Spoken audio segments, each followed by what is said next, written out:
রাসূল সাল্লাল্লাহু আলাইহি সাল্লাম বলেছেন ইন্না সাদকাতা সিদরাতু তুগাদার মধ্যে দান আল্লাহর রাগকে মিটিয়ে দিতে পারে। কোন ইবাদত তার দান রাগকে মিটাতে পারে না।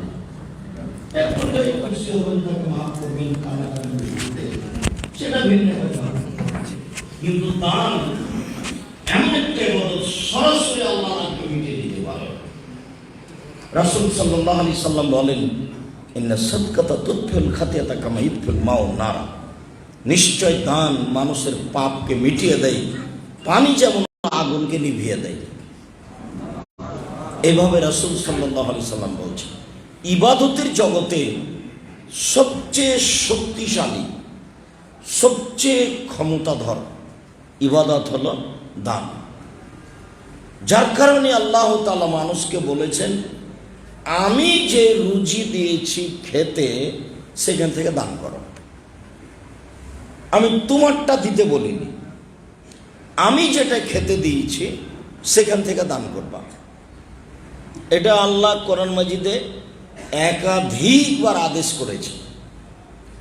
আর বলেছেন দান রাতে করো, দিনে করো, প্রকাশ্যে করো, গোপনে করো, দিন রাত করো। যার কারণে আমি এখানে আরো দু তিনটা কথা শুনিয়ে রাখি। দান, অসহায় মানুষের পাশে দাঁড়ানো আসলেই ভিন্ন ধরনের ইবাদত। বুখারী মুসলিমের এক হাদিসে এসেছে আল্লাহ রাসূলকে জিজ্ঞাসা করা হয়েছিল আইয়ুল ইসলামে খায়রুন, ইসলামে সবচেয়ে কোনটি কাজ ভালো? মানুষ তো অনেক কাজ করে, সালাত আদায় করে, সিয়াম পালন করে, যাকাত দেয়, দান খায়রাত করে, তাসবিহ তাহলিল করে, কোরআন তেলাওয়াত করে, তো মানুষের জীবনে সবচেয়ে কোনটা ভালো? তখন আল্লাহ রাসূল উত্তরে বললেন তুতি মুক্তাম ওয়া তাকরাউস সালাম আলা মান আরাফতা ওয়া মান লাম তারিফ, দুস্থ গরীব ফকির মিসকিন তুমি খেতে দিবা, এটাই হলো মানুষের জীবনে সবচেয়ে ভালো কাজ।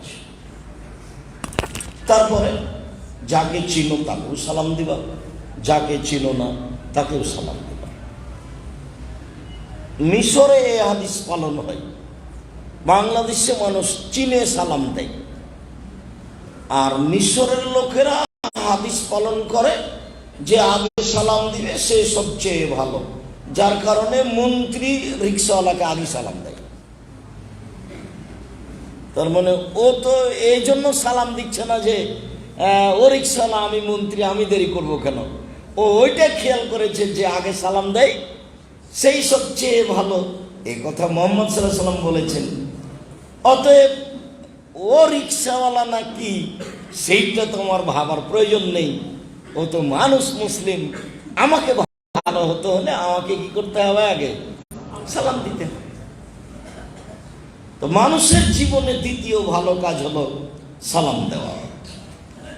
রাসূল সাল্লাল্লাহু আলাইহি সাল্লাম একথা বলছেন ইন্না ফিল জান্নাতি লাঘরাব ইরা যায়রা মিন বাতিনা ওয়া বাতিনা মিন যায়রা, জান্নাতে কতগুলি খুব দামি দামি ঘর আছে যার বাহির থেকে ভেতর দেখা যায়, ভেতর থেকে বাহির দেখা যায়, খুব উন্নত মানের পদার্থ দ্বারা তৈরি। তো আল্লাহ রাসূলকে বলা হলো লেমন হাজি এটা কে পাবে? তখন রাসূল সাল্লাল্লাহু আলাইহি সাল্লাম বললেন আতামা তাআমা, যারা দুস্থ গরীব ফকির মিসকিনকে খেতে দেয় সে পাবে। আরেকবার আল্লাহ রাসূল বলছেন সায়ালাল মেলা আল মাসাকিন কাল মুজাহিদ ফি সাবিলিল্লাহ, দান বিধবা মহিলাকে আর অসহায় পুরুষ নারীকে দান এক ইবাদত, দান তিন ইবাদতের সমান। তিনটাই খুব জোরালো ইবাদত। এক, আল্লাহর পথে জিহাদ করলে যত নেকি হয়, বিধবা দুস্থ গরীব ফকির মিসকিনকে দান করলে তত নেকি হয়। দুই, আসায়ুম লা ইফতির, নিয়মিত নফল সিয়াম থাকলে যত নেকি হয়, দুস্থ গরীব ফকির মিসকিনকে খেতে দিলে তত নেকি হয়। তিন, আসায়ুম লা ইফতির, নিয়মিত সে তাহাজ্জুদ পড়লে যত নেকি হয়, দুস্থ গরিব ফকির মিসকিনকে খেতে দিলে তত নেকি হয়। এক, আল্লাহর পথে জিহাদ। দুই, রাতে তাহাজ্জুদ। তিন, নফল সিয়াম। তিনটেই কিন্তু আল্লাহকে সন্তুষ্ট করার জন্য বড় বড় ইবাদত। এই তিনটার সমন্বয়ে একটা কি বলেন তো, সেটা দুস্থ গরিব ফকির মিসকিনকে খেতে দেওয়া, দান করা, অসহায় মানুষের পাশে দাঁড়ানো। যার কারণে আমি বলি এটা চকরিয়ে অনেক পয়সা ইনকামের জায়গা। মানুষজন এদেশে বেড়াতে আসে, ভূতের মতো আসে, পাগলের মতো যায়। তো অনেক পয়সা পথে ইনকামের আছে। আবার চট্টগ্রাম বন্দর এলাকা পয়সা বেশি ইনকাম করেন। মনে রাখবেন, আমি উসমানের মতো বড় ধনী হব। এই জন্য হব যে অসহায় মানুষের পাশে দাঁড়াবো। আমি কোনো নেতাকে উঠাবো আর বসাবো এই জন্য পয়সা আমি খরচ করব না। আমি টাকা ইনকাম করছি জান্নাত কিনে নিব। এই জন্য সালাত আদায় করে জান্নাত পাওয়া যায়, কিনা যায় না। সিয়াম পালন করে জান্নাত পাওয়া যায়, কিনা যায় না। দান করে জান্নাত পাওয়া যায়, হজ করে জান্নাত পাওয়া যায়, কিনা যায় না। কিন্তু দান করে জান্নাত কিনা যায়। আল্লাহ বলছেন, পৃথিবীর মুসলিম পুরুষ নারী শোনো, আমি তোমাদের কাছে জান ও মালের বিনিময়ে জান্নাত বিক্রি করে দিলাম। আমি জান্নাত তৈরি করেছি বিক্রি করার জন্য। কেউ পারলে টাকা দিয়ে কিনে নেবে। আল্লাহ বলছে, তাহলে ইবাদতের জগতে সবচেয়ে শক্তিশালী হলো ইবাদত দান, যেটা মানুষ সহজে করতে পারে না। রাস্তায় কেউ ভিক্ষা চাইলে খালি বলে মাফ করো। তো আপনি সব ফকিরের কাছে যদি মাপ চান তা আপনি দিবেন কাকে? যার কারণে আমি অনুরোধ করেছি এই ছেলেরা, তোমরাকে বলেছি যে মাকে বলে দিবা, আম্মু আমি যখন বাড়ি থেকে বের হব তখন 250, 10 টাকা 5 টাকা আমার পকেটে দিবেন, যাতে করে আমি কেউ চাইলে মাফ করে এই কথা না বলতে পারি, বলা লাগে না। 10 টাকা দেবো, সারাদিনে আমি 20টা ফকিরকে 10 টাকা করে দিলে 200 টাকা যাবে। আপনি আপনার স্ত্রীকে বলে দিবেন, স্ত্রীকে একটু হোশ বুদ্ধি দিবেন। খালি রান্না করিয়ে নিচ্ছেন আর ঘুরে বেড়িয়ে নিচ্ছেন, যাও তুমি একটু সব দেখা আসো, কক্সবাজারে কি আছে। এটা হয়। আজকে বলা হবে এক পর্যায়ে আপনি কে আর আপনার স্ত্রীকে, দুইজনের কাজ কি। ওকে বলবেন, এই শোনো, আমি যখন বাড়ি থেকে বের হব তখন তুমি কিছু খুচরা টাকা আমার সাথে দিয়ে দেবা। ঢাকার একটি লোক কিভাবে যে ব্যবস্থা করে দেখি, সব সময় গাড়িতে নতুন টাকা রাখে, 20 টাকা আর 50 টাকা, 20 টাকা নোট আর 50 টাকা নোট নতুন, আর ওটা ড্রাইভারের কাছে রাখে। কোনো ফকির সামনে এসে দাঁড়াবে, ফিরে যাবে, এটা তার নিষেধ করা আছে। এটা তার নিষেধ করা আছে। মর্মে খুচরা টাকা নিয়ে বাড়ি থেকে বের হবে, সারাদিন যেন ফকিরের কাছে মাপ চাওয়া না লাগে। মাফ করো বাবা, মাফ করো বাবা, এরকম যেন বলা না লাগে। ফকিরের কাছে আমি এত অপরাধ কি করলাম যে দিন রাত মাপ চাইতে হয়? 10 টাকা তো ভিক্ষা চাচ্ছে, তার তো ভিক্ষা করাই কাজ। ভিক্ষা পছন্দ নয়, তবে চাই। বলছিলাম, দান যত বড়ই ইবাদত হোক, যদি সালাত না থাকে তাহলে আল্লাহ তাআলা তার দান ইবাদতকে কেটে দিবেন। সালাত এমন একটি ইবাদত যার উপরে নির্ভর করে অন্যান্য ইবাদত। সালাত আছে, অন্য ইবাদত আছে। সালাত নেই, অন্য কোনো ইবাদত নেই। এই ছেলেরাই, তোমরা আবার সতর্ক করছি, তোমাদের বক্তব্য চলাকালীন আমাকে কোনো কাজ দেখাবা না, কোনো প্রয়োজনীয় কাজ দেখাবা না। সেটা ডুবে যাক আর ভেসে যাক, যা হবে হবে। বিমানের টিকিট কাটতে না পারলেও আমার বক্তব্যের পরে হবে, এখনই নয়। আমার কথা চলাকালীন দয়া করে আপনারা কোনো কাজ আমাকে দেখাবেন না যে আব্দুর রাজ্জাক সাহেব একটা জরুরি কাজ করছি, মনে কিছু নিয়েন না, এরকম আপনি আমাকে দেখাবেন না কোনো কাজ।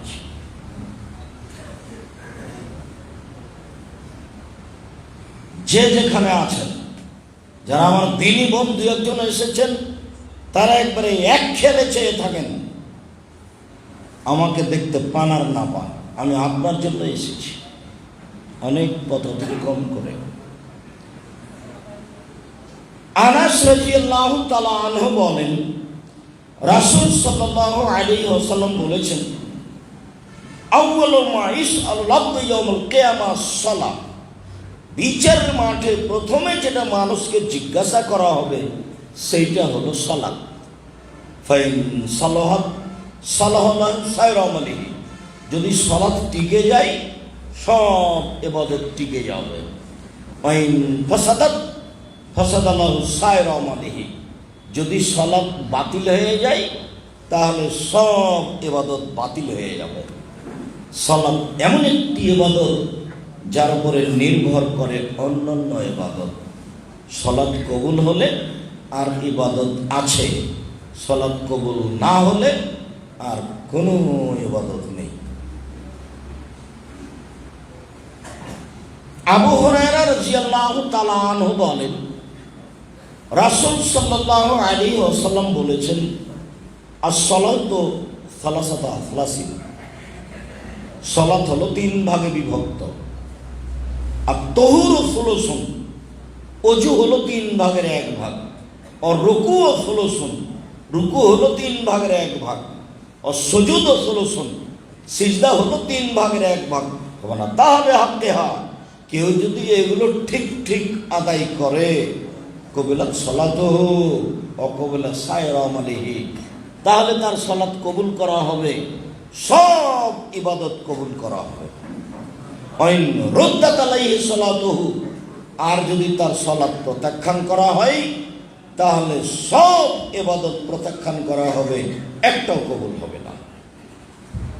কথার কথা, এক খেয়ালে চেয়ে থাকবেন। কথার কথা যে 2 রাকাত সালাত আদায় করলে 300 নেকি হবে, একটা কথার কথা। তো অজু যদি ঠিক না হয় তাহলে 100 কাটা গেল, রুকু যদি ঠিক না হয় তাহলে আর 100 কাটা গেল, সিজদা যদি ঠিক না হয় তাহলে সবই কাটা গেল, এক নেকিও হবে না। একটু পরে আসবে একটা হাদিস যে একটা লোক, একজন সাহাবী 3বার সালাত আদায় করলেন, তা আল্লাহর নবী বললেন না যে হ্যাঁ সালাত আদায় করেছ তো খুব একটা সুন্দর হয়নি, এ কথা বললেন না। বললেন যে তুমি সালাত আদায় করো, তুমি করোনি। অথচ রাসূলের সামনে সালাত আদায় করেছে 3বার, কিন্তু আল্লাহ রাসূল তাকে 1 নেকিও পাওয়ার মতো কথা বললেন না, 1 নেকিও হয়নি। ভুল কোথায় আছে? রুকু আর সিজদা ঠিক হয়নি। সেই জন্য যেটা ভারত, বাংলাদেশ, পাকিস্তানে 95% জন লোক রুকু সিজদা ঠিক মতো আদায় করে না। আর বিশেষভাবে চট্টগ্রাম যে দেশ, যে এলাকা শিরক আর বেদাত দিয়ে ঘেরা, তাদের কাছে রুকু সিজদার কোনো দাম নেই, খালি একটু হলেই হলো। আসলে সেই লোকটা রুকু এবং সিজদা হয়নি, যার কারণে আল্লাহ রাসূল তার সালাতকে কি করে দিয়েছেন? নাকচ করে দিয়েছে। হাদিস মুসলিম। বলছিলাম সালাত এমন একটি ইবাদত যার উপরে নির্ভর করে অন্যান্য ইবাদত। এইটা হলো আমাদের আজকের আলোচনার সূচনা। এইবার আমরা যাই, সালাত আদায় করতেই হবে, আল্লাহ তাআলা আদেশ করেন। আল্লাহ তাআলা বলেন, ফাকিমুস সালাতা ওয়া আতুজ যাকাতা ওয়া আতাসিমু বিল্লাহ। পৃথিবীর মানুষ, সালাত আদায় করো, যাকাত দাও, আর আল্লাহকে শক্তভাবে ধরো। হুয়া মাওলাকুম, তিনি হচ্ছেন তোমাদের অভিভাবক। নি'মাল মাওলা নি'মান নাসির, তিনি হচ্ছেন উত্তম অভিভাবক, তিনি হচ্ছেন উত্তম সাহায্যকার। তার অভিভাবকত্বে কোনো ঘাটতি নেই। আপনার যদি সহযোগিতা করেন, তিনি খুব ভালো সহযোগিতা করতে পারবেন, কোনো সমস্যা হবে না। তিনি যদি আপনার কাজের দায়িত্ব পালন করেন তাহলে কোনো সমস্যা হবে না। যার কারণে আল্লাহ তাআলা বলছেন আমাদের নবীকে, ফাইদা আযামতা ফাতাওয়াক্কাল আলাল্লাহ। যখন কোনো কাজের তুমি সিদ্ধান্ত নিবা করব বলে, তাহলে আল্লাহর উপরে ভরসা করো। তাহলে তুমি তাকে অভিভাবক হিসেবে মেনে নিয়েছ, এখন তার অধীনে কাজটা চলে গেছে, কোনো সমস্যা নেই। মেয়ে বলল, আব্বু, আম্মু কি বলো, এটা কলম আনবেন আব্বু। তা আপনি বলেন ঠিক আছে আনবো। এটা এখন আপনি নিজের উপরে রেখেছেন। ঠিক আছে আম্মু, ইনশাআল্লাহ। এবার আপনার কাছ থেকে কাজটা কার কাছে চলে গেছে? আল্লাহর কাছে চলে গেছে। আনতে পারলেই কি আর না পারলেই আপনার কোনো সমস্যা নেই।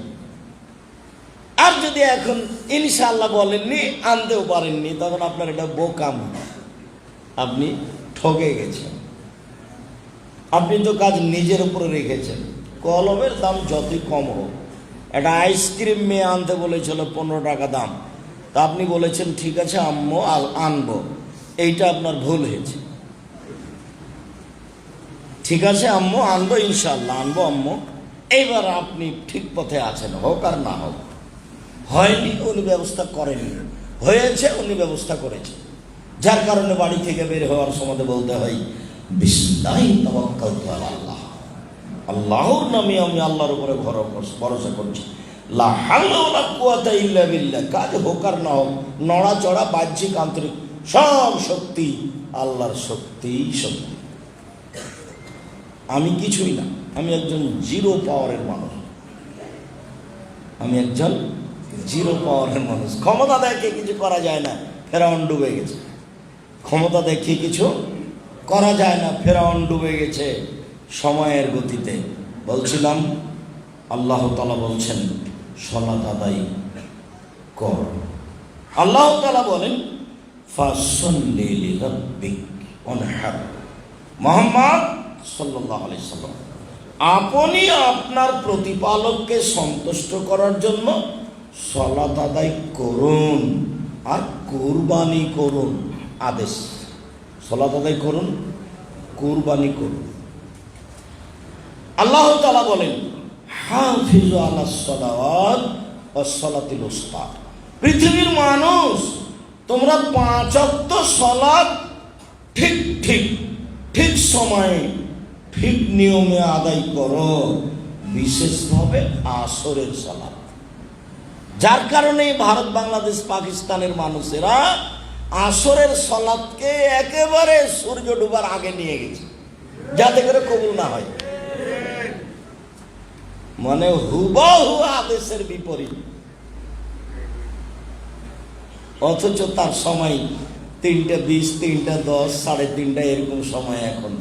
আর তাকে নিয়ে যাবে 4:30, 5টা, আরো পরে ফজরেরও তাই। পৃথিবীর মানুষ 5 ওয়াক্ত সালাত ঠিক ঠিক ঠিক নিয়মে আদায় করো, বিশেষভাবে আসরের সালাত। আল্লাহ তাআলা আমাদের নবীকে বলছেন আকিমুস সালাতা লিযিকরি। মুহাম্মদ সাল্লাল্লাহু আলাইহি সাল্লাম, আপনি সালাত আদায় করুন আমাকে ডাকার জন্য। সালাত এমন একটি ইবাদত যার শুরু থেকে শেষ পর্যন্ত সবই ডাকা, একবারে প্রথম থেকেই শুরু। আল্লাহুম্মা বা'id বাইনি ওয়া বাইনা খাতায়ায়া কামা বা'adta বাইনাল মাশরিক। আল্লাহ, তুমি আমার থেকে পাপকে অত দূরত্বে রাখো, পূর্বে এবং পশ্চিমকে যত দূরত্বে রেখেছ। পশ্চিম থেকে পূর্ব আছে 1,00,000 কোটি মাইল দূরে, আমার থেকে আমার পাপকে রাখো 1,00,000 কোটি মাইল দূরে। এই দিয়েই শুরু। আল্লাহু আকবার, আল্লাহ সবচেয়ে বড়, এই দিয়ে শুরু। আল্লাহু আকবার, আল্লাহ সবচেয়ে বড়। যার কারণে মসজিদের মেহরাবে ডান দিকে আল্লাহ, বাম দিকে মোহাম্মদ লিখা যাবে না। লিখতে যদি হয় তাহলে ডানে লিখতে হবে আল্লাহ, আর বামে লিখতে হবে আকবার, আল্লাহু আকবার। যদি এটা ডান দিকে অনুবাদ করেন, আল্লাহ হলেন সবচেয়ে বড়। বাম দিক থেকে যদি অনুবাদ করেন, সবচেয়ে বড় হলেন আল্লাহ। ডান দিক থেকে অনুবাদ করেন, আল্লাহ হলেন সবচেয়ে বড়। বাম দিক থেকে অনুবাদ করেন, সবচেয়ে বড় হলেন আল্লাহ। আল্লাহ মোহাম্মদ। এবার অনুবাদ করেন, আল্লাহ হলেন মোহাম্মদ। এদিক থেকে অনুবাদ করেন, মোহাম্মদই আল্লাহ।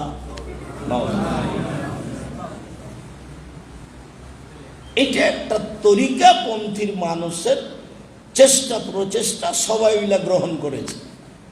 যেমন ভাবে নাম রেখেছে এরশাদ, তো বলছে যে হোসাইন মোহাম্মদ এরশাদ। আরে নামটা তো ভালোই ছিল, তাকে আবার হোসাইন লাগিয়ে শিয়া করলো কেন?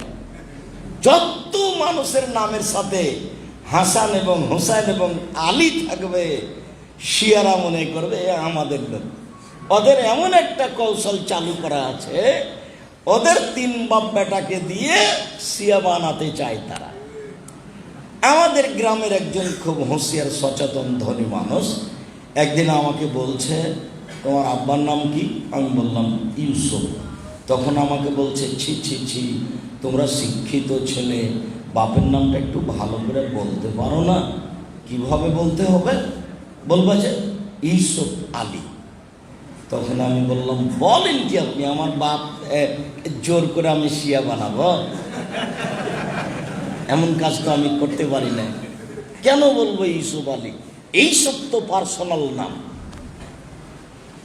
আর আমাদের দেশের নাম ছেলে মেয়ের এতই বড় করছে, লম্বা করতে করতে ম্যাট্রিক পরীক্ষাতে নাম এলো বলে লেগে যাবে। খালি আপনার ছেলে মেয়ের নাম ঠিক করতে করতে জীবন যাবে, চাকরি হবে না।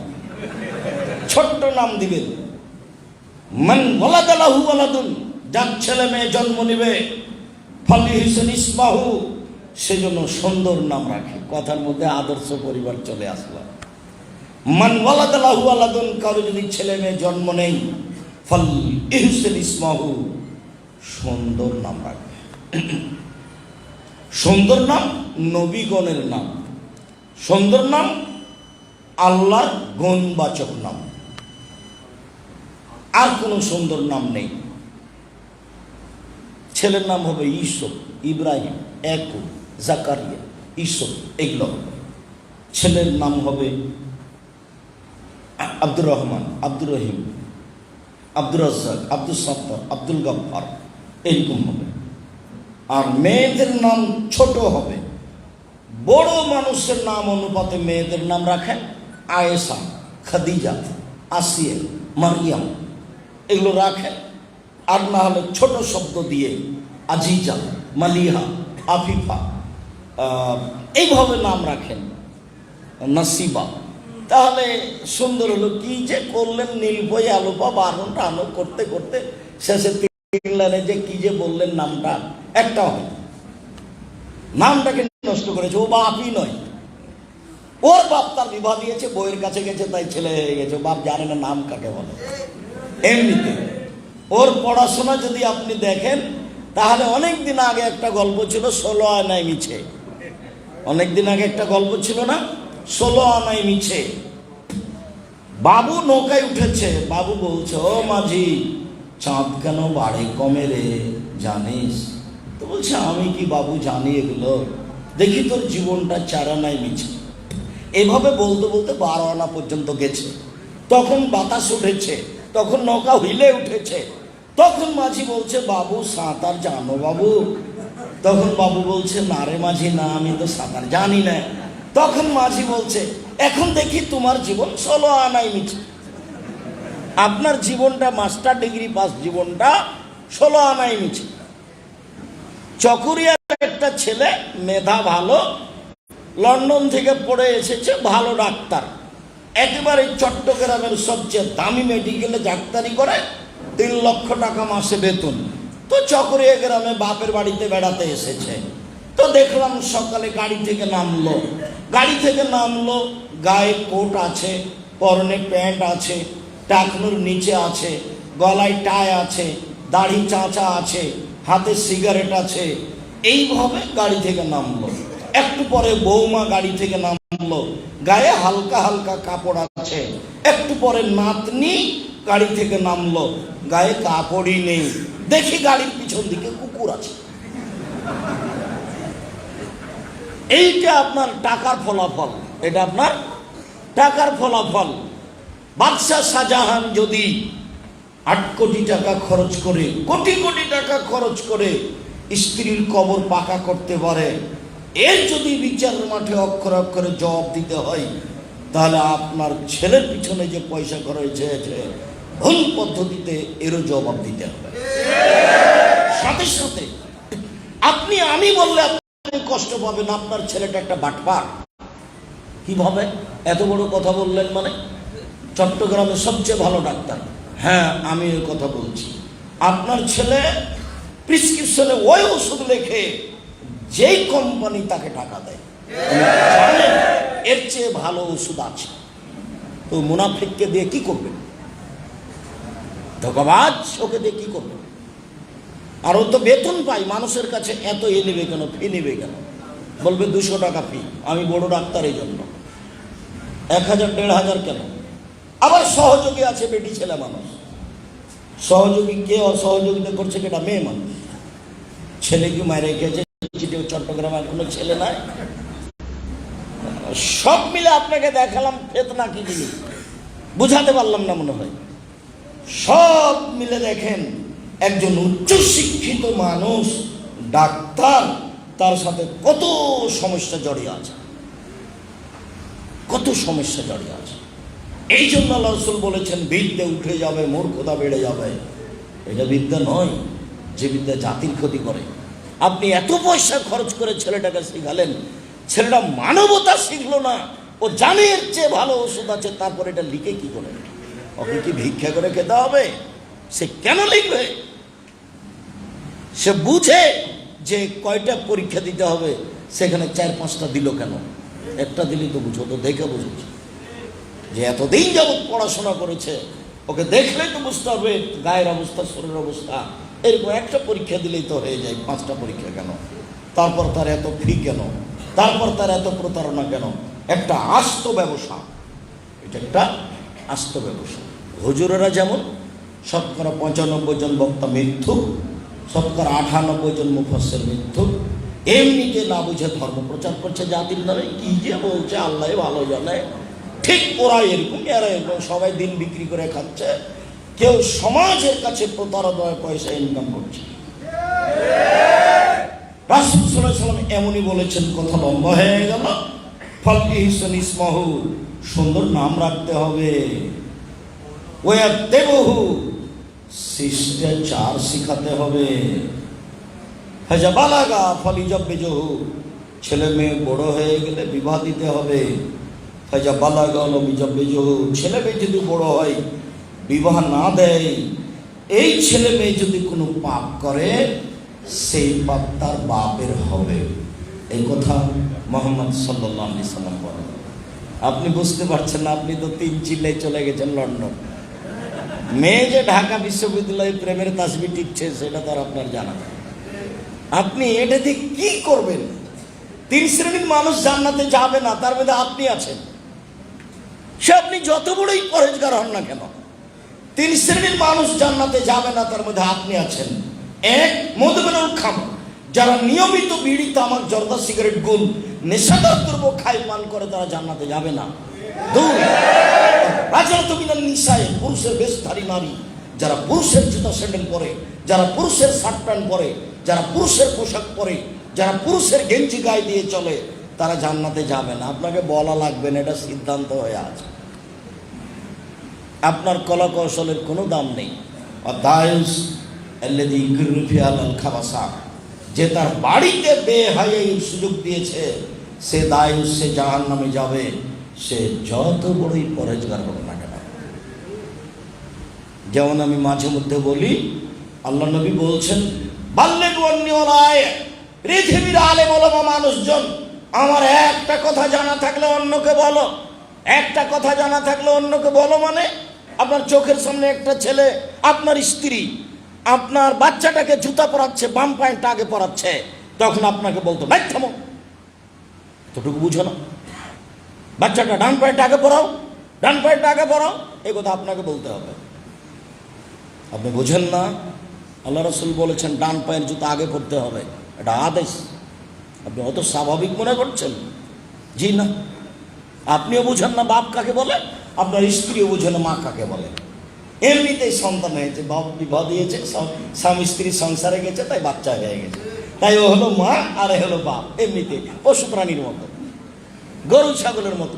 বুঝেও বুঝে না ওরা, অন্তর আছে বুঝে না, দেখেও দেখে না ওরা, চক্ষু আছে দেখে না, শোনেও শোনে না ওরা, কান আছে শোনে না।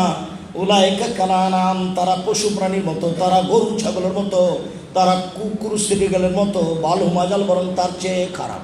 মানুষকে কথা আল্লাহ বলছেন, আল্লাহ মানুষকে কথা বলছেন, ওরা গরু ছাগলের চেয়ে খারাপ, ওরা কুকুর শ্রীগের চেয়ে খারাপ।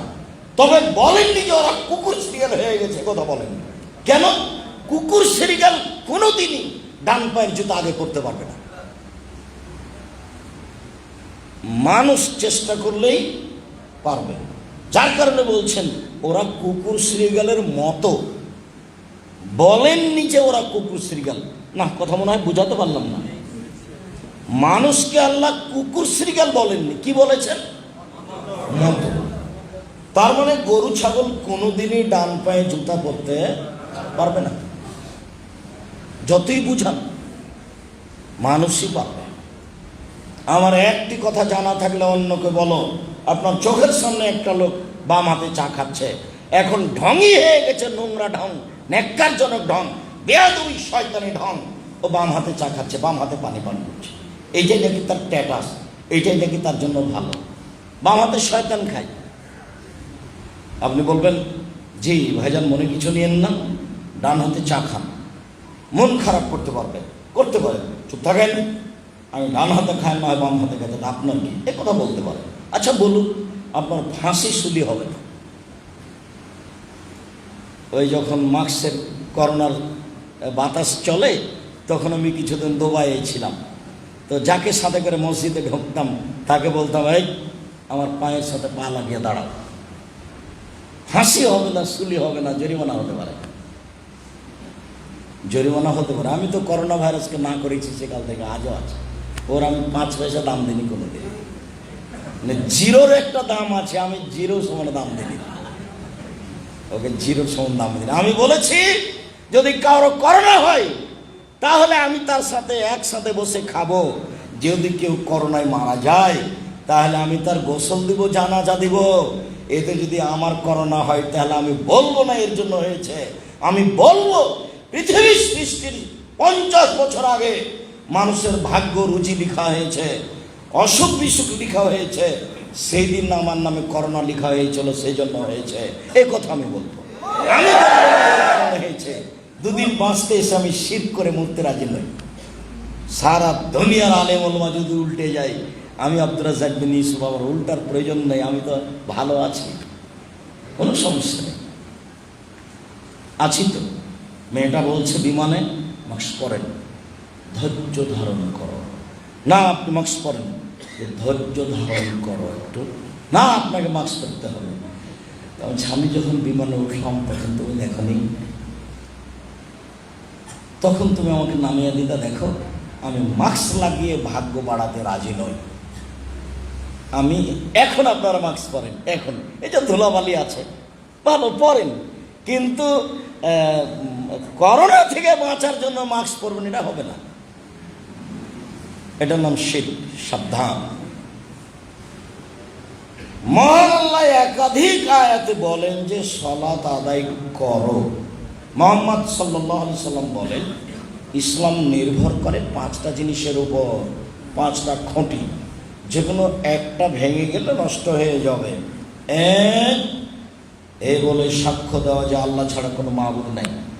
এটা সৌদি আরবের লোক বুঝেছিল যে এই বলে সাক্ষ্য দেওয়া যে আল্লাহ ছাড়া কোনো মাবুদ নেই।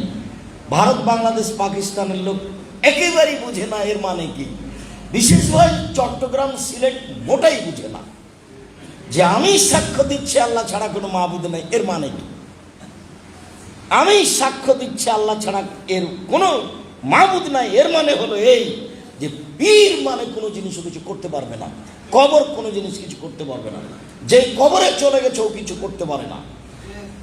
আপনার ছেলেটা, আপনার মা কুলা বুঝেন, কুলাতে চাউল ঝাড়ছিল, কুলাতে চাউল ঝাড়ছিল, তখন আপনার ছেলেটা লাফ দিয়ে উঠে কুলায় চড়ে নিয়েছে।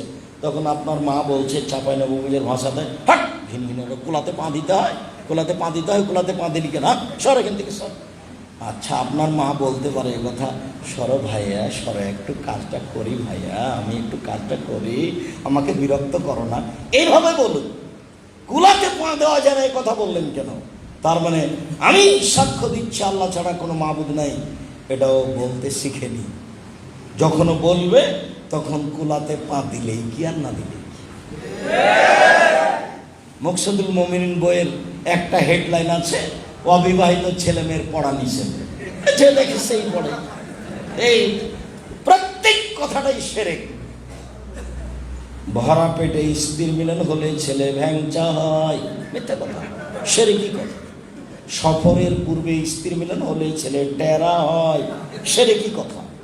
চন্দ্র সূর্য গ্রহণের সময় স্ত্রীর মিলন হলে ছেলে খড়া হয়, কানা হয়, একটা শিরকি কথা। যদি সলাত আদায় না থাকতো তাহলে আমি মানুষকে বলতাম যখন চন্দ্রগ্রহণ লেগেছে, সূর্যগ্রহণ লেগেছে, তখন আপনার স্ত্রীর সাথে মিলেন, যা হবে হবে, এই কথা বলতাম। কিন্তু তখন একটা ইবাদত আছে, কি আছে? সলাত আছে, ওটা বিপদ। দেশ ট্রাভেলস গাড়ি চট্টগ্রাম থেকে ছুটেছে, যাবে রাজশাহী। সূর্য ডুবার সাথে সাথে গাড়িতে আলো দিয়েছে। বললাম, এই ছেলে শোনো, গাড়িতে আলো দিলে কেন? আমার বসে বলেছে সূর্য ডুবার সাথে সাথে গাড়িতে আলো দিতে হবে, ওটা তো হিন্দুদের কাজ। আপনি কেন দিলেন? গরুকে লাথি মারা যায় না, এটা তো হিন্দুদের কাজ, আপনার কাছে কেন? দানার উপর দিয়ে, শস্যের উপর দিয়ে, ধান চালের উপর দিয়ে জুতা পায়ে দিয়ে হাঁটা যায় না, শস্য হলো লক্ষ্মী, এটা তো হিন্দুদের কাজ, আপনি কেন এখানে? আপনি কেন এখানে? তুলসী গাছ তুলে ফেলা যায় না, এটা তো হিন্দুদের কাজ, আপনি কেন এখানে? কত যে শিরক আছে আপনার মা চাচির কাছে, বেহিসাব। কবে জাহান্নামে চলে গেছে, মরেনি সেই জন্য ওপরে আছে, শিরক, শিরক দিয়ে ঘেরা।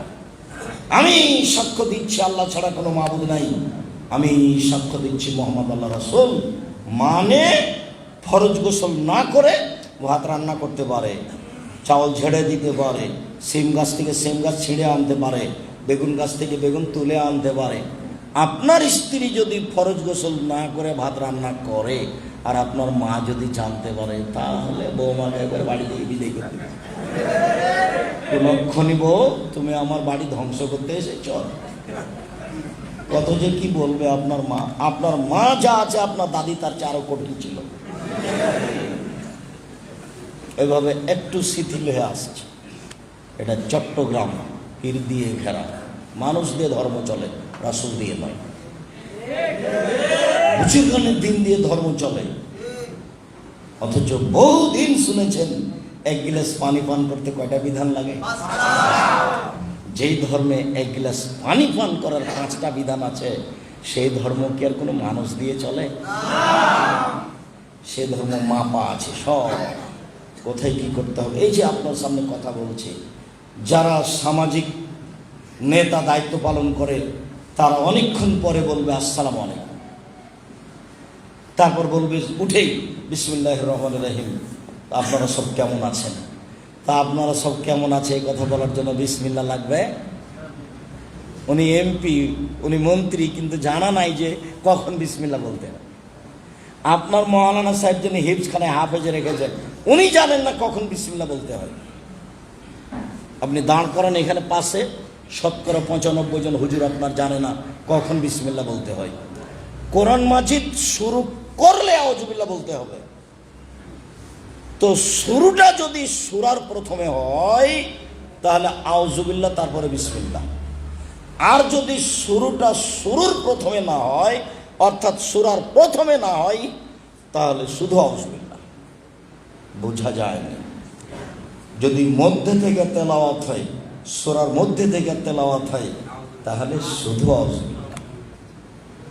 আর যদি সূরার প্রথম থেকে শুরু হয় তেলাওয়াত, তাহলে আগে হবে আউযুবিল্লাহ, তারপর হবে বিসমিল্লাহ, তারপরে হবে তেলাওয়াত। আপনার মাদ্রাসার ছাত্রকে যদি এখন আমি দাঁড় করাই, তাহলে কোরআন তেলাওয়াতের পরে বলবে সাদাকাল্লাহুল আযীম। মানে কোরআন তেলাওয়াতের পরে কোন দোয়া পড়তে হবে এটা বাচ্চাকে মুখস্থ করাই, যার জন্য সরাসরি হিফজখানা খুলবেন না। হিফজখানা কিন্তু কোনো প্রতিষ্ঠান নয়। কোরআন হাদিস শিক্ষার সমন্বয়ে খুলতে হবে, তাহলে কিছু শিখবে, নাহলে কিছুই শিখবে না। 2 সালাত আদায় করা, 3 যাকাত দেওয়া, 4 সিয়াম পালন করা, 5 হজ করা। এই 5টা হলো ভিত্তি, সালাত ফরজ। অজু করে সালাত আদায় করতে হয়, পানি নেই, তায়াম্মুম করে করবেন। মাটি নেই, বিনা উজুতে বিনা তায়াম্মুমে সালাত আদায় করবেন। কেবলার দিকে মুখ করে সালাত আদায় করতে হয়, কেবলা বোঝা যায় না, এমনিতেই সালাত আদায় করবেন। দাঁড়িয়ে সালাত আদায় করতে হয়, দাঁড়িয়ে থাকা যায় না, বসে থেকে সালাত আদায় করবেন। বসে থাকা যায় না, শুয়ে থেকে সালাত আদায় করবেন। পরিষ্কার কাপড় পরে সালাত আদায় করতে হয়, পরিষ্কার কাপড় নেই, যেই কাপড়ে পেশাব পায়খানা লেগে আছে সেই কাপড় পরেই সালাত আদায় করবেন। পরিষ্কার অপরিষ্কার কোনো কাপড়ই নেই, আপনি উলঙ্গ হয়ে আছেন। বহুদিন এই বক্তব্যের এই অংশে বলা আছে যে মার্কিন সৈন্যরা মুসলিম দেশে ঢুকে মুসলিম নারীদের প্রতি নির্যাতন অত্যাচার চালায়, নির্যাতন চালায়, তাদেরকে উলঙ্গ করে তাদের সামনে হাঁটতে বাধ্য করে। এই সময়ে যদি নামাজের টাইম হয়ে যায়, তাহলে এই মহিলাকে মার্কিন সৈন্যের সামনে উলঙ্গ অবস্থাতেই সালাত আদায় করতে হবে, করতেই হবে। সালাত এমন একটা ইবাদত যা কোনো সমস্যা বোঝে না, যে ইবাদত কোনো সমস্যা বোঝে না। আপনি মাটিতে না পানিতে না আকাশে না কাপড় পরে আছেন, না উলঙ্গ আছেন, না অসময় আছে, না সময় আছে, না অসুস্থ, কোনো কিছুই বুঝে না যে ইবাদত, তার নাম সালাত। অথচ হজ বুঝে, এবছর করিয়েন না, পরের বছর করেন। অথচ জাকাত বুঝে, একটু দেরি করে জাকাত দেন, 2 মাস পরে, 2 মাস আগে দিয়ে দেন, সমস্যা নেই। অথচ রোজা সিয়াম বুঝে, আপনি এখন করিয়েন না, অসুস্থ তো আপনি এখন করিয়েন না, ভালো হবেন তখন রোজা থাকিয়েন। সব ইবাদত সমস্যা বুঝে, শুধু একটাই ইবাদত কোনো সমস্যা বুঝে না, সেটা কি বলেন তো? সেটা হলো সালাত। যার কারণে আমি বলেছি যে রাসূল সাল্লাল্লাহু আলাইহি সাল্লাম বললেন, মুরু আওলাদাকুম বিসসালাত ওয়া হুম আবনাউ সাবঈ সিনিনা, তোমরা তোমাদের ছেলে মেয়েকে সালাত আদায় করতে বলো 7 বছর বয়সে। আদরিবহুম আলাইহা ওয়া হুম আবনাউ 10 সিনিনা, পিটিয়ে সালাত আদায় করো 10 বছর বয়সে। 10 বছর বয়সে হয়ে গেছে, 15 বছর সালাত আদায় করে না, তখনও তার বাপ বেঁচে আছে, এই কথা মিথ্যা। 15 বছরের ছেলে সালাত আদায় করে না, তার বাপ, এ কথা ঠিক নয়, এটা তার সৎ বাপ, এটা তার চাচা। ছেলে বুঝতে পারেনি যে এটা আমার চাচা, ছেলের বাপও বুঝতে পারেনি আমি তো বাপ নই, মনে হয় আমি তো চাচা। আমি যদি বাপ হই এখানে সালাত আদায় করে না, না না, আমি মনে হয় বাপ নই, আমি মনে হয় চাচা, আমি মনে হয় সৎ বাপ। এই ছেলে, তুমি সালাত আদায় করো না, তোমার বয়স 15 বছর, তুমি কোনো মতে এনে তোমার বাপ এটা প্রমাণ করতে পারবে না। আমি আব্দুর রাজ্জাক বিন ইউসুফ বলছি, তোমার কোনো পথ নেই। তার মানে 15 বছর বয়সের ছেলে সালাত আদায় করে না, তখনও তিনি বাপ, এ কথা মিথ্যা।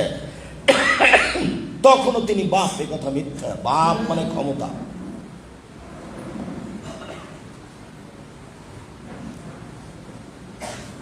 রাজুলুস সাইয়্যিদ ফি বাইতি আহলিহি, পিতা হলো বাড়ির মালিক এই পরিবারের উপরে। রাজুলুর রাইন, যে বাড়ির মালিক সে হলো দায়িত্বশীল। ইসআল আন রায়তিহি, তার দায়িত্ব সম্পর্কে বিচারের মধ্যে জিজ্ঞাসা করা হবে অক্ষরে অক্ষরে। উনি নিজেই বুঝতে পারেননি বাপ কাকে বলে। ছেলের নামাজ না পড়ার কারণে বাপ জাহান্নামে যাবে, ওরটা আগে বাপেরটা পরে। আপনি বুঝতে পারেননি, কতদিন বললাম, নিজে যেই করে সে হলো কর্মী, আর একজনের কাজ যে দেখে সে হলো কর্তা। নিজের কাজ করে যে তাকে বলে কর্মী, অপরের কাজ দেখে যে তাকে বলে কর্তা। আল্লাহ রাসূল আপনাকে বলছেন আর রাজুলুস সাইয়্যিদ, আপনি হচ্ছেন কর্তা। নিজে 5 ওয়াক্ত সালাত আদায় করলেন, এখন আপনি কর্মী। আর ছেলেকে যখন সালাত আদায় করতে বললেন তখন আপনি কর্তা। আল্লাহ রাসূল আপনাকে কর্তা বলছেন, আপনি বাপ, আপনি কিসের দায়িত্ব পালন করেন? সুন্দর করে পয়সা ইনকাম করছেন ব্যাংকে চাকরি করে, আর আসার সময় বড় মাছ কিনেছেন, স্ত্রীকে ছেলে মেয়েকে খুশি করবেন সেই জন্য, আর 350 টাকা দিয়ে একটা আইসক্রিম কিনে নিয়ে এসেছেন, আম্মু খাও। কত যে ভালো বাপ, সবাই খুশি, ছেলে মেয়ে খুশি, স্বামী খুশি, স্ত্রী খুশি। কেউ বুঝে না সংসারটাই পশু প্রাণীর মতো, গরু ছাগলের মতো, একটুকু বুঝতে চায় না। সম্মানিত দিনী ভাই বোন, বলছিলাম সালাত আদায় করতেই হবে যে কোনো মূল্যে। কথা আরো সংক্ষিপ্ত করি, বুঝলাম সালাত আদায় করতেই হবে। এবার বুঝি যারা সালাত আদায় করে না তারা কেমন। রাসূল সাল্লাল্লাহু আলাইহি সাল্লাম বললেন, বাইনাল আবদি ওয়া বাইনাল কুফরি তারকুস সালাত। যারা সালাত আদায় করে তারা মুসলমান, যারা সালাত আদায় করে না তারা কাফের। রাসূল সাল্লাল্লাহু আলাইহি সাল্লাম বললেন, মান তারাকা সালাতা মুতাআম্মিদান ফাকাদ কাফারা। কেউ যদি ইচ্ছাকৃত সালাত ছেড়ে দেয় তাহলে সে কাফের হয়ে গেল। রাসূল সাল্লাল্লাহু আলাইহি সাল্লাম বলেন, উমিরতু আন উকাতিলান নাস, আমাকে আদেশ করা হয়েছে আমি মানুষের সাথে যুদ্ধ চালিয়ে যাব, মারবো না হয় মরবো, যতক্ষণ পর্যন্ত লা ইলাহা ইল্লাল্লাহ না বলবে এবং সালাত আদায় না করবে ওকে আমি পিটিয়ে সালাত আদায় করাবো। আমাকে আদেশ করা হয়েছে, বুখারী মুসলিম, যে কোনো মূল্যে মারবো না হয় মরবো, তাকে আমি সালাত আদায় করবো, এটা আমার আদেশ। এই হাদিসের ভিত্তিতে সেই কালে ইমাম আহমদ ইবনে হাম্বল রাহিমাহুল্লাহ বলেছেন, যেই সালাত আদায় করে না তাকে হত্যা করতে হবে। এই হাদিসের ভিত্তিতে সেই কালে ইমাম আবু হানিফা রাহিমাহুল্লাহ বলেছেন, যে সালাত আদায় করে না তাকে জেলখানায় বন্দি করে পিটিয়ে সালাত আদায় করাতে হবে। এই হাদিসের ভিত্তিতে বর্তমান আরবি বিদ্বানগণ বলেন যে স্বামী সালাত আদায় করে স্ত্রী করে না, স্ত্রী করে স্বামী করে না, তাহলে বিবাহ কেটে গেছে। কেন? যে করে সে মুসলমান, যে করে না সে কাফের। দুই ধর্মের দুইজন, বিবাহ নেই। তারা এখন এভাবে বলছেন, এখন সাথে সাথে বলছেন যে যদি কেউ মারা যায় তাহলে শ্মশান ঘাটে ফেলে দিতে হবে, মুসলমানের কবরস্থানে তার কবর হবে না। তবে অমুসলিম মুশরিক হিন্দু যারা, তারা জানে না যে শ্মশান ঘাটে ফেলে দিতে হয়, এটা নিয়ম নয়। বুখারী মুসলিমের হাদিসে এসেছে জানাজা কাফন দাফন ছাড়াই তাকে মাটিতে পুঁতে দিতে হবে। প্রমাণ বুখারী মুসলিম। ওই যে কোনটা? আল্লাহর নবী তার চাচা আবু তালেবকে বললেন, চাচা আপনি লা ইলাহা ইল্লাল্লাহ বলেন, বিচারের মাঠে বাকিটুকু দেখে নেব। কিভাবে আপনাকে জান্নাতে নিয়ে যেতে হবে সেটা আমি দেখব, তবে আপনি একটু লা ইলাহা ইল্লাল্লাহ বলেন, খালি এই বাক্যটা বলেন তো, বাকিটুকু দেখব আমি। তখন আবু জাহাল বলল, শেষকালে ধর্ম ত্যাগ করবেন, মানুষের নিন্দা করবেন। তখন বলছেন, ভাতিজা শেষকালে ধর্ম ত্যাগ করবো না বেটা, মানুষের নিন্দা করবে, এ বলে দুনিয়া থেকে চলে গেল। তো কয়দিন পরে আলী এসে বলছেন, আল্লাহর নবী আপনার চাচা মারা গেছে। তখন আল্লাহ রাসূল বলছেন, যাও ওকে মাঠে নিয়ে গর্ত খুঁড়ে পুঁতে দাও, কোনো কথা নেই তার সাথে। সবচেয়ে ভালোবাসার মানুষ, পুরো জীবনটা ভাতিজাকে এভাবে করে নিয়ে দেখেছেন, কাপড় দিয়ে ঢেকে রেখেছেন। মানুষ হিসাবে মুহাম্মদ সাল্লাল্লাহু আলাইহি সাল্লামের চেয়ে প্রিয় মানুষ আবু তালেবের কেউ ছিল না। আবু তালেবের সবচেয়ে প্রিয় মানুষ কে ছিল বলেন তো? মুহাম্মদ সাল্লাল্লাহু আলাইহি সাল্লাম। নিজের ছেলেকে জীবনে এত ভালোবাসেননি মুহাম্মদ সাল্লাল্লাহু আলাইহি সাল্লামকে যত ভালোবাসতেন। এই মুহাম্মদ সাল্লাল্লাহু আলাইহি সাল্লাম বলছেন, যাও ওকে গর্ত ঘুরে মাটিতে পুঁতে দাও। কেন বলেন তো? লা ইলাহা ইল্লাল্লাহ বলেননি, সেই জন্য তাকে সম্মান করার কোনো পথ নেই। সম্মান করার পথের জন্য খুব চেষ্টা করেছিলেন, পারেননি, হয়নি। আল্লাহ বলছেন, ইন্নাকা লা তাহদি মান আহবাবতা, আপনি কাউকে ভালোবাসলে হেদায়েত করতে পারবেন, কথা এটা নয়। হেদায়েত আমার দায়িত্বে আছে, কাকে আমি হেদায়েত করবো। আপনি জোর করে হেদায়েত করতে পারবেন? এই দেখেন আপনি পারলেন না, আপনি পারবেন না কাউকে হেদায়েত করতে জোর করে, ওটা আমার ব্যাপার। যাও ওকে গর্ত করে মাটিতে পুঁতে দাও। অমুসলিম, অমুসলিমকে কি করতে হবে বলেন তো? গর্ত করে মাটিতে পুঁতে দিতে হবে। ওইভাবে জ্বালিয়েও দিতে হবে না, ওইভাবে ফাঁকাতে ফেলেও রাখতে হবে না। তো ওরা লেখকেরা বলছে, আরবি বিদ্বানেরা এখন, যে স্বামী নামাজ পড়ে স্ত্রী পড়ে না, তো বিভাগ কেটে গেছে। চেয়ারম্যান লাগে না, মেম্বার লাগে না, খাতা কলম লাগে না, কাজী লাগে না, এমনিতেই গেছে। আব্দুর রাজ্জাক সাহেব, আপনারা কি মনে করেন? আমরা মনে করি যে সালাত যদি অস্বীকার করে তাহলে এটাই হবে। আর যদি শয়তানি করে পড়ে না, পড়বে, কাল পড়বে, জুমার দিন যাবে, যাই, এইভাবে যদি হয় তাহলে তাকে মোরতাদ বলা যাবে না। এ মহাপাপী। এদের সংসার বিচ্ছিন্ন হয়নি, মহাপাপী কার হয়েছে? যে পড়েও না, মানেও না। এর মধ্যে একটা গতি আছে, এই সালাত আদায় করো না কেন? করব, আরে করব। তারপর ওর সামনে আর একজন মোহাম্মদকে গালি দিয়েছে, তখন লাভ দিয়ে বলছে, তুই আমার নাবিকে গালি দিল তো দাঁত খুলে দেব। তাহলে ওর একটা ধর্মের উপরে কি আছে? টান আছে, ভালোবাসা আছে। একে সরাসরি মোরতাদ বলা যাবে না। হয় তাদের বুঝতে ভুল হচ্ছে, আর না হলে কোথাও কিছু ঘাটতি আছে। তবে আপনাকে স্পষ্ট করলাম এইভাবে, সালাত আদায় না করলে আরবি বিদ্বানগণ তাদের কাফের বলছে। যাক, কিন্তু রাসূলের পদ্ধতিতে করে না, তারা কেমন? আল্লাহ তাআলা বলছেন, ফাওয়াইলুল লিল মুসাল্লিন আল্লাযীনা হুম সালাতিহিম সাহুন। যারা সালাত ঠিক মতো আদায় করে না, এরা ওয়াইল নামক জাহান্নামে যাবে, নিশ্চিত যাবেই। রুকু সিজদা করে সালাত আদায় করে না, এখনো ইয়াউমুল কিয়ামা কারুনা ফেরাউনা হামান উবাই ইবনে খালদ, বিচারের মাঠেও ফেরাউনের সাথে থাকবে। এটাই সবচেয়ে দুঃখজনক কথা। মানুষ হিসেবে যারা আল্লাহকে মানেনি, নিজেকে আল্লাহ বলে দাবি করেছে, তার সবচেয়ে বদ মানুষ হলো ফেরাউন। অনেকে আল্লাহ বলে দাবি করেছে, ফেরাউনও দাবি করেছে, কিন্তু ফেরাউনের মতো দাবি পৃথিবীর কোনো মানুষ করেনি।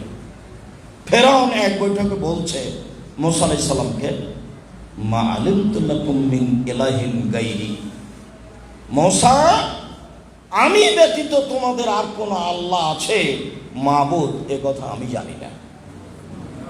এক বৈঠকে ফেরাউন বলছে, মুসা, লাইনিত্তাখাযতা ইলাহান গায়রি লাআজালান্নাকা মিনাল মাসজুনিন, তুমি আমাকে বাদ দিয়ে যদি আল্লাহ আরো কাউকে গ্রহণ করো, তাহলে আমি ফেরাউন তোমাকে জেলখানায় বন্দি করে দেব। এক বৈঠকে ফেরাউন বলছে, আনা রাব্বুকুমুল আলা, আমি হচ্ছি তোমাদের সবচেয়ে বড় আল্লাহ, আমি হচ্ছি তোমাদের সবচেয়ে বড় প্রতিপালক। এরকম ভাষা আর কারও নাই পৃথিবীতে।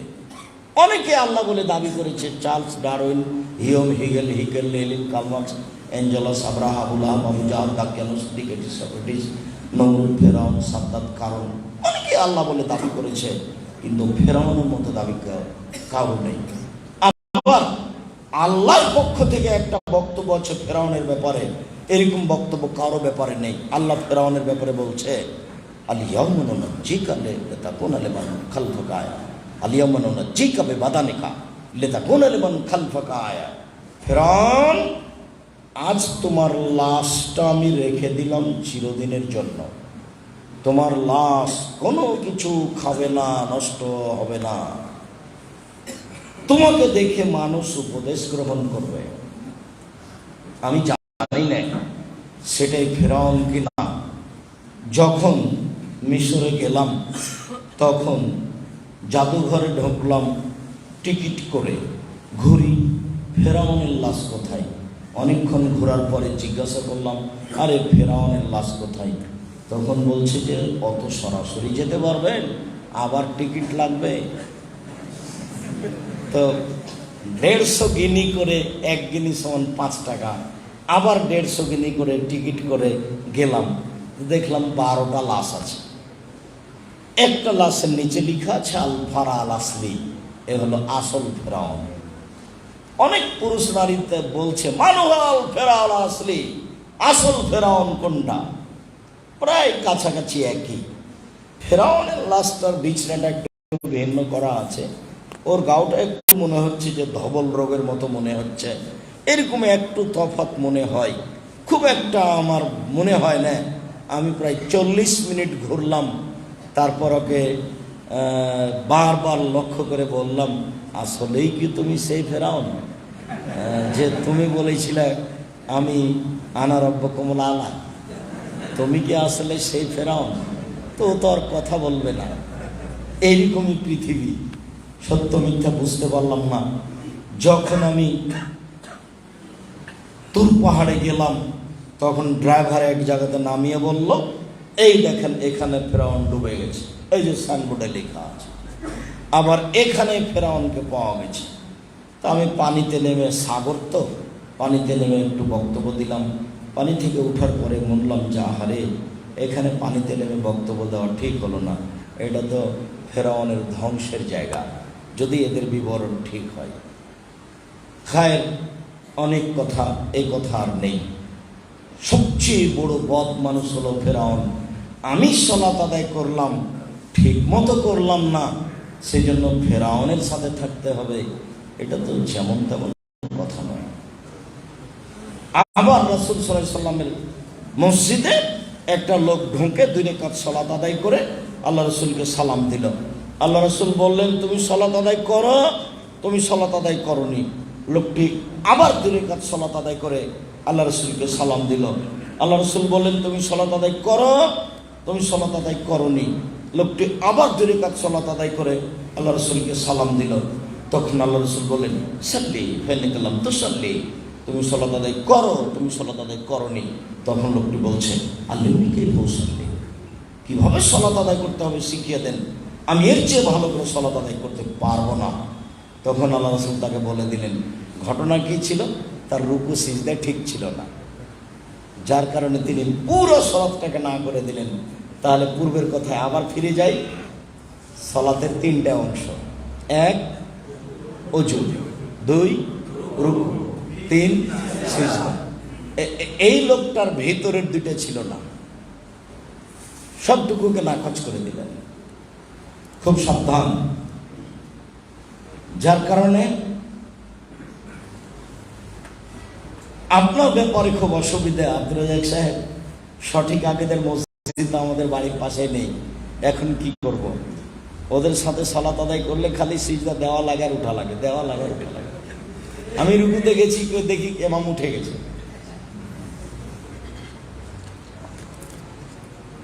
আল্লাহর নবী 23 বছর জীবনে কোনো একদিন, কোনো এক অক্ত সাহাবীগণের দিকে মুখ না করে, কাতার সোজা করুন, প্রাচীরের মতো হয়ে দাঁড়ান, ফাঁকা বন্ধ করুন, ওই যে দেখছি 2 জনের মধ্য দিয়ে শয়তান প্রবেশ করছে ছাগলের বাচ্চার মতো হয়ে। মান সাদ্দা ফুরজাতান বানাল্লাহু লাহু বাইতান ফিল জান্নাহ, কেউ যদি 2 জনের ফাঁকা বন্ধ করে, আল্লাহ তার জন্য জান্নাতে ঘর বানাবেন। এই কথাগুলি না বলে তিনি সালাত শুরু করেছেন, এরকম জীবনে কোনো এক ওয়াক্ত ঘটেনি। আর আপনি আপনার ইমামকে দেখেন, ওইদিকে মুখ করে আছে, আর একটা ময়লা পাগড়ি পেঁচাচ্ছে। যখন একামাত শেষের দিকে যাবে, তখন ও বলবে আল্লাহু আকবার। আল্লাহর হস্তে আপনার জীবনে কোনোদিন ঘটেনি যে আপনি মুসাল্লির দিকে মুখ করে তিনি কাতার সোজা করতে বললেন, তারপরে দাঁড়ালেন, এটা ঘটেনি। দেখেন আপনি কাল থেকে আপনার জীবনে হবে না। অথচ আল্লাহর নবী 23 বছর জীবনে কোনো একদিন, কোনো এক ওয়াক্ত সালাতে মুখামুখি না হয়ে, এইগুলো না বলে সালাত শুরু করেছেন, তার কিয়ামত পর্যন্ত প্রমাণ হবে না। কেমনে সঠিক পথ পাবেন? সংক্ষিপ্তভাবে বুঝলাম, যারা সালাত আদায় করে রাসূলের পদ্ধতিতে করে না, তাদের সালাত হবে না, তাদের অবস্থা খুবই কঠিন। এইবার কিভাবে সালাত আদায় করতে হবে? সাল্লু কামা রাআইতুমুনি উসাল্লি। পৃথিবীর মানুষ, আমাকে যেভাবে সালাত আদায় করতে দেখছ, সেভাবে করো। এখন অনেকে বেঁচে আছেন যে দেখবো, হজ করতে গিয়ে তার সাথে দেখা হবে কি?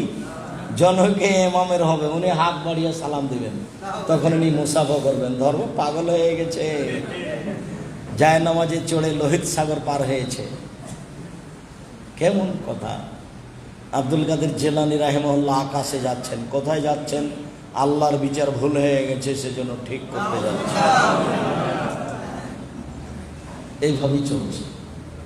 চট্টগ্রামের বক্তা গেছেন বগুড়া নগর মাদ্রাসায় বক্তব্য দিতে গিয়ে বলছেন, শোনেন, আব্দুল কাদের জিলানীর বাড়িতে এক ফকির এসেছিল, ভিক্ষে চাইল। আব্দুল কাদের জিলানীর মা ভিক্ষে দিতে গেলেন। আব্দুল কাদের জিলানীর মাকে দেখে ভিক্ষুকের ভেতরটা পরিবর্তন হলো, সে তার প্রতি আকৃষ্ট হলো। তখন আব্দুল কাদের জিলানী পেট থেকে বের হয়ে ফকিরকে হত্যা করে দিলেন। তা আমি বললাম একদিন, আচ্ছা আপনারা তো একটু বলতে পারতেন যে মৌলানা সাহেব, উনি তো মায়ের পেট থেকে বের হয়ে আসলেন, এখনো তো প্রসাবের সময় আসেনি, তো উনি ভিতরে ঢুকলেন কিভাবে? এটা একটু বলবেন না? ধর্ম আপনার কাছে এমন পাগল হয়ে গেল। আচ্ছা মৌলানা সাহেব, আব্দুল কাদের জিলানীর মা ভিক্ষা দিতে গেলেন, ফকির আকৃষ্ট হলো, আচ্ছা হয়েছে, তো ফকির তো আর একে হত্যা করেনি, ফকির তো এর সাথে জেনা করেনি। যদি ফকির জেনা করে আর ফকির যদি বিবাহিত হয়, তাহলে ফকিরকে কুরবানি করতে হবে, হত্যা করতে হবে, ফাঁসি দিতে হবে।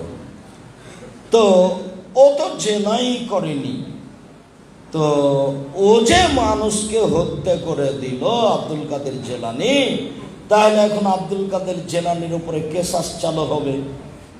জন্ম নেওয়ার সাথে সাথে আব্দুল কাদের জিলানীকে হত্যা করতে হবে। কেন? উনি একজনকে হত্যা করেছে। কিভাবে বাঁচবেন? কেউ একটু বুঝে না। ধর্ম এমনিতেই চলছে। বক্তার বক্তৃতা শুনলে আমার খুব কষ্ট হয়। তখন মনে হয় আমাদের গ্রামে গরমের দিনে আমার চাচারা পুঁথির বই পড়তো। হুজুরের বক্তব্য পুঁথির বই। পুঁথির বই মানে 6 মাসের রাস্তা মর্দ 6 দিনে গেল, ঘোড়ায় চড়িয়ে মর্দ হাঁটিয়া চলিল। পুঁথির বই এগুলো গান, মিথ্যে কথা। বক্তব্য এরকম। দেখেন একজনের বক্তব্য, 1 মিনিট। ফাতেমা কান্দিয়া কয়, আজ বুঝি হুসাইন কারবালাতে শহীদ হয়। ফাতেমা কান্দিয়া কয়, আজ বুঝি হুসাইন কারবালাতে শহীদ হয়। যেই দিন হুসাইন ইরাকের মাটিতে কারবালার মাঠে শহীদ হন, তার 49 বছর আগে ফাতেমা মারা গেছে। যেই মহিলা 49 বছর আগে মারা গেছেন, তিনি কি করে কেঁদে বলবেন ফাতেমা কান্দিয়া কয়, আজ বুঝি হুসাইন কারবালাতে শহীদ হয়? দেখেছেন কেমন বক্তব্য? মুকসুদুল মুমিন বইয়ের অবস্থা যা, বক্তব্যের অবস্থায় যা। 95% জন বক্তা মিথ্যুক। আমি বলিনি ইনি মিথ্যুক। 98% জন মুফাসসির মিথ্যুক। আমি বলিনি ইনি মিথ্যুক। ধর্ম বিক্রি করে বিচারের মাঠে টিকা যাবে না। মুহাম্মদ সাল্লাল্লাহু আলাইহি ওয়াসাল্লাম বলেছেন, পৃথিবীর মানুষ বাল্লিগু আন্নী ওয়ালা আয়া, আমার একটি কথা জানা থাকলে অন্যকে বলো। অহাদিসু বানি ইসরাঈল আল হারাজ, বানি ইসরাঈল কাহিনী বলে কোনো দোষ নেই। ওমান কাযাবা আলাইহি মুতাআম্মিদান, কেউ যদি কোনো কথা আমার নামে বলে, সেই কথা যদি আমার না হয়, তাহলে তার থাকার জায়গা জাহান্নাম। জুব্বা যত বড়ই হোক, পাগড়ি যত বড় হোক না কেন, আল খাল্লা যত বড় হোক, সে বিচারের মাঠে টিকতে পারবে না। প্রতি বছর হজ করলেও, প্রতি রমজানে উমরা করলেও, দিন রাত তাহাজ্জুদ পড়লেও সে টিকতে পারবে না। ধর্মের নামে মিথ্যা কথা বলে। হাদিস বুখারী মুসলিম। আম গাছে জাম ধরতে পারে, ধরে না। অমাবস্যার রাতে চাঁদ উঠতে পারে, উঠে না। শুয়ের ছিদ্রতে লাঙলের ফাল ঢুকতে পারে, ঢোকে না। আম গাছে জাম ধরে যেতে পারে, অমাবস্যার রাতে চাঁদ উঠে যেতে পারে, শুয়ের ছিদ্রতে লাঙলের ফাল ঢুকে যেতে পারে। অবাস্তব কাজগুলি বাস্তব হতে পারে। এরপরে আমি যা বলছি এতে সন্দেহ আছে বলে কিয়ামত পর্যন্ত চেষ্টা করলে সরিষা ঢোকানো যাবে না। যা বলছি তাই থাকবে। তার নাম বুখারী মুসলিম। মুহাম্মদ সাল্লাল্লাহু আলাইহি ওয়াসাল্লাম, পৃথিবীর মানুষ আমার একটি কথা জানা থাকলে অন্যকে বলো। পৃথিবীর মানুষ বানি ইসরাঈলের কাহিনী বলে কোনো দোষ নেই। পৃথিবীর মানুষ শুনে রেখো, মান কাযাবা আলাইহি মুতাআম্মিদান ফালিয়াতাবাক্কাদু মিনান নার। কেউ যদি কোনো কথা আমার নামে বলে, সেই কথা যদি আমার না হয়, তাহলে তার থাকার জায়গায় জাহান্নাম। হাদিস বুখারী মুসলিম। হুজুর, আপনার দিন প্রচার করার প্রয়োজনই নাই। আপনি মুখে বলবেন না, কলমও বলবেন না, আপনি নিজে বাঁচেন, জাতিকে ধ্বংস করিয়েন না। আপনি নিজে ধ্বংস হলেন, ধর্মের না জাতিকে ধ্বংস করলেন, এর নাম শরীয়ত নয়। হুজুর যত বড়ই হোক রেহাই পাবে না। আল্লাহ রাসূল বলছেন, জিবরাইল আমাকে উপরে নিয়ে গেলেন, দেখি অনেক মানুষ, ওদের ঠোঁট এবং জিহ্বাকে আগুনের কেঁচি দিয়ে কেটে দেওয়া হচ্ছে। কাঁচি বুঝেন? কাঁচি, আগুনের কাঁচি দিয়ে কেটে দেওয়া হচ্ছে। আমি বললাম, জিবরাইল মান হাউলাই, এরা কারা? তখন জিবরাইল বলছেন, হাউলাই খুতবাউ মিন উম্মতি, এরা হচ্ছে আপনার উম্মতের বক্তা, যারা বক্তৃতা করে বেড়াত, যাদের ঠোঁট এবং জিহ্বা কেটে নেওয়া হচ্ছে। তারা কারা? যারা বক্তৃতা করে বেড়াত। এবার জাহান্নাম উদ্বোধন করা হবে 3 শ্রেণীর মানুষদের, উদ্বোধন সূচনা। তার 1 নম্বরে হচ্ছেন মাওলানা সাহেব। বিষয়টি খুব জটিল, হুজুর বুঝতে পারেননি ধর্ম কি জিনিস। বলছিলাম, রাসূলের পদ্ধতিতে সালাত আদায় করলে কিভাবে করবেন, বুখারী পড়ে দেখেন সালাতের অংশ।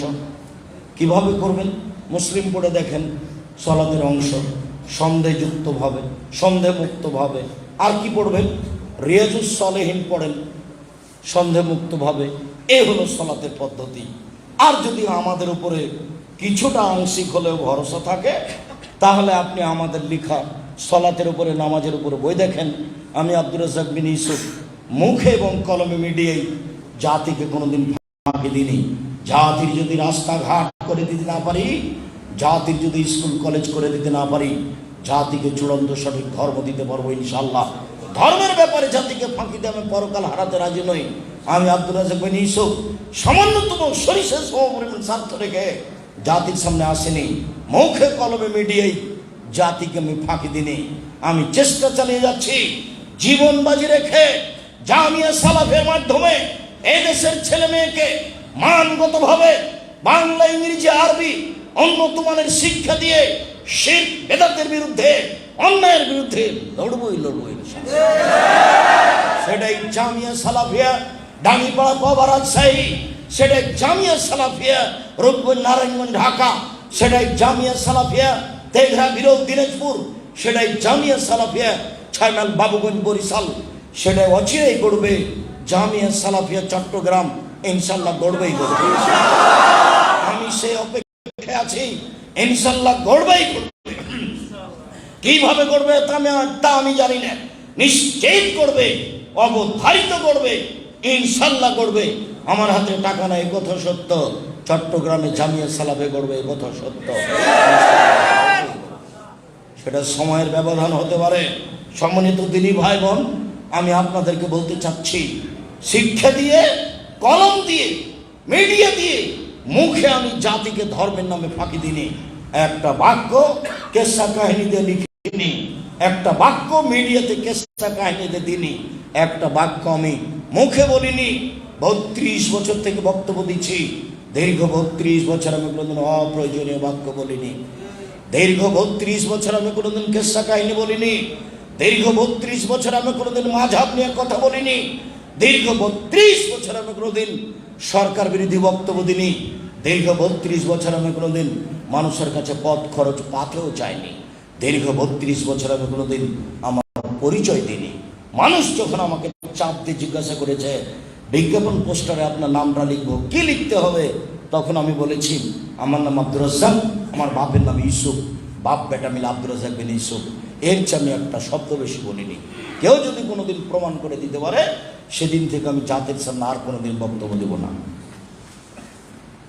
সম্মানিত দিনী ভাই বোন, আমি আপনাকে আমাদের কলমগুলিকে যথাযথভাবে মূল্যায়ন করার অনুরোধ জানাই। জামিয়া সালাফের জন্য আন্তরিকভাবে দোয়া করার ব্যাপারে অনুরোধ জানাই। জামিয়া সালাফিয়ায় 4,500 ছেলে মেয়ে পড়াশোনা করে। 305 জন এতিম আছে, 500 জন অসহায় ছেলে মেয়ে আছে, 250 জন শিক্ষক শিক্ষিকা আছেন যাদের প্রতি মাসে বেতন লাগে 30 লক্ষ। কে দেয়? কক্সবাজারের লোকেরা দেয়, আল্লাহ এটা ব্যবস্থা করে দেয়। আব্দুর রাজ্জাক সাহেব কয় আমরা তো কোনোদিন দিয়েছি, তা তো মনে পড়ে না। তো আল্লাহ কিভাবে ব্যবস্থা করলেন, কিভাবে যে হয়, তাহলে চট্টগ্রামের লোক করে। আচ্ছা, যেই করুক হয় এটা নিশ্চিত, আমি না দলীয় ক্ষমতায় প্রতিষ্ঠান চালাই, না আমি নিজের অর্থ দিয়ে প্রতিষ্ঠান চালাই, না আমি সাংগঠনিক ক্ষমতা দিয়ে প্রতিষ্ঠান চালাই, না আমি বৈদেশিক পয়সা দিয়ে প্রতিষ্ঠান চালাই, একেবারেই শূন্য অবস্থায় আছে। চাঁপাইনবাবগঞ্জের ভাষায় কচুর পাতার পানি, কচুর পাতার উপরে পানি থাকে, আর বাতাস যদি আসে তো পাতাটা একটু নড়ে, টলমল টলমল করে, পানিটা পড়লো। আমার অবস্থা এরকম। আমি একজন নিঃস্ব মানুষ, আমি জাতির সামনে বলেছি জামিয়া সালাফিয়া গর্বে গর্ব ইনশাআল্লাহ। কিভাবে হবে তা আমি জানি না, নিশ্চিত হবে, অবধারিত হবে, হবেই হবে ইনশাআল্লাহ। জামিয়া সালাফিয়া রূপগঞ্জ নারায়ণগঞ্জ 51 বিঘা জমির উপরে অবস্থান করে। একটা মসজিদ তৈরি হচ্ছে, বাইতুল হাম জামে মসজিদ, 200 শতক জমির উপরে, 200 শতক, 6 বিঘা, যার একতলাতে 10,000 মানুষ একসাথে সালাত আদায় করতে পারবে। সেটা পূর্বাচলে 21 নম্বর সেক্টরের সাথে লাগা। জামিয়া সালাফিয়া ডাঙ্গিপাড়া পাওয়া রাজশাহী 26 বিঘা জমির উপর অবস্থান করে। সেখানে একটা মসজিদ তৈরি হয়েছে, 4 তলার কাজ চলছে, 90% জমির উপরে, যার একতলাতে 3,000 মানুষ সালাত আদায় করতে পারে। কথা গুটিয়ে নিয়ে এসে আবার বলি, জামিয়া সালাফের জন্য দোয়া করবেন, আর আপনার ভালোবাসা আমি মার্চের 2-3 দেখতে চাই। জামিয়া সালাফের রূপগঞ্জ নারায়ণগঞ্জের সম্মেলন মার্চের 2-3, অবশ্যই যখন আমি উদ্বোধনে থাকবো